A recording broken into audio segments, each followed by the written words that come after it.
سلام عزیزان، امروز میخوام این نهار خیلی خوشمزه رو براتون درست کنم. خورشت فیله مرغ آبدار با سلو و ته‌دیگ زعفرونی. فیله های مرغ رو شستم، بعد گذاشتم تو مایتابه، آب ریختم به اندازه، بعد یه دونه هم پیاز رو پوست کندم انداختم توش تا بوی مرغ گرفته بشه. کف روی فیله ها رو برمی دارم.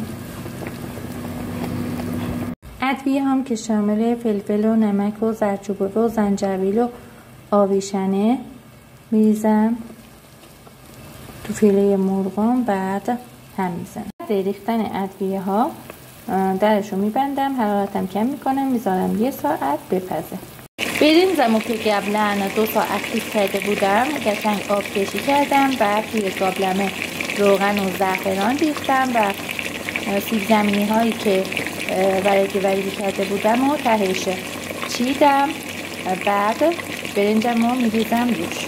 الان میذارم 40 دقیقه با حرارت کم قشنگ برنجم دم بکشه. که فیله هامون پخت، بعد 2 کاشو رو با یک کمی آب مخلوط کردم میریزم روی فیله ها. قاشق غذاخوری هم زعفران میریزم.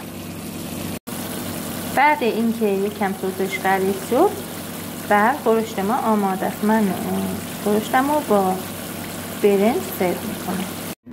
اینم از خورشت مرغ خوش عطر و نرممون با ته‌دیگ سیب زمینی زعفرونی. ممنون میشم کانال منو سابسکرایب کنین. نوش جان.